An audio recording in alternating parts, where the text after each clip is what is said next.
গোল ছিল সব, সেইখানে দিয়ে চলে এসছে। আর সেইখানে মা হাজেরার কাছে বড় হয়েছে ছেলে।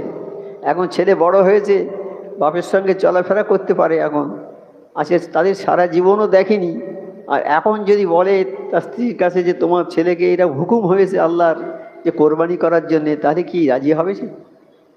এই ভয়ে সবসময় যে ছেলেকে আমি দেখিনি, যে ছেলেকে আমি সেবা যত্ন করিনি, খাওয়া পড়া দিইনি, সেই ছেলে বড় হয়েছে, এখন যদি বলি ওকে দাও, আল্লাহ বলেছে কোরবানি দেবো, তাকে রাজি হবে হাজেরা? সবসময় ভয় হচ্ছে তাই। তাহলে ওই দিনটা হচ্ছে সর্বশ্রেষ্ঠ, যেদিনে আল্লাহ বলেছে যে তোমার ছেলেকে কোরবানি দিতে হবে। দেখছি যেন স্বপ্নে নিজে হাতে কোরবানি করছে, তা 100 উট কোরবানি দিয়ে দিয়েছে, হলো না। তখন বলছে যে এ আল্লাহ, আল্লাহ বলছে দেখো তোমার সবচেয়ে প্রিয় জিনিস যেটা সেইটি কোরবানি করো। তা উনি ঠিক করলেন সবচেয়ে প্রিয় জিনিস আমার ছেলে ইসমাইল, ওই একটাই মাত্র সন্তান আমার, ওই আমার সবচেয়ে প্রিয়, তাইলে ওকেই কোরবানি করতে হবে। ও কি কোরবানি করার কথা আল্লাহ ইঙ্গিত দিচ্ছে।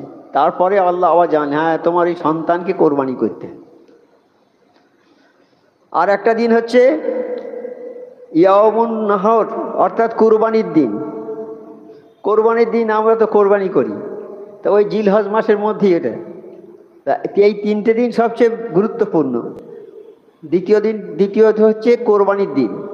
কোরবানির দিন বলছেন যে কোরবানির দিন কোরবানি করা ছাড়া উত্তম কাজ আর নেই। কোরবানির দিনে একমাত্র কোরবানিটাই সর্বশ্রেষ্ঠ কাজ।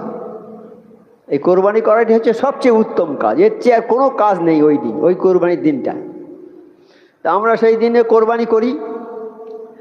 আর তৃতীয় হচ্ছে হজের দিন। হজের দিন যেদিন হজ হয়, এই 3টে দিন হচ্ছে খুব ফজিলতপূর্ণ, মর্যাদাশালী।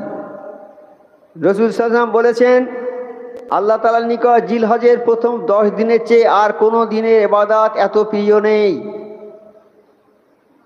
এই জিলহজের এই 10টা দিন, 1 থেকে 10 দিন, এই 10 দিনের ইবাদতটা, এর চেয়ে প্রিয় ইবাদত আল্লাহর কাছে আর কিছু নেই। অবশ্যই দিন সমূহের মধ্যে 1 দিনের রোজা 1 বছরের সওয়াবের তুল্য। এই 10 দিনের মধ্যে যদি কেউ 1 দিন রোজা করে, তাহলে কি হবে? 1 বছরের সওয়াবের সমান হবে। 1 বছর রোজা করলে যে সওয়াব হবে, ওই 1 দিনের রোজা সেই সওয়াব হবে। এবং ওই 10 দিনের রাত্রিতে দাঁড়িয়ে ইবাদত করার সওয়াব শবে কদরের রাত্রির সওয়াবের তুল্য।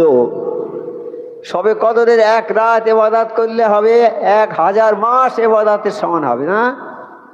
তাহলে এই রাত আমি 10 দিন যদি আমরা ইবাদত করি, তাহলে শবে কদরের ইবাদত করার সমান সওয়াব পাবো আমরা। হ্যাঁ।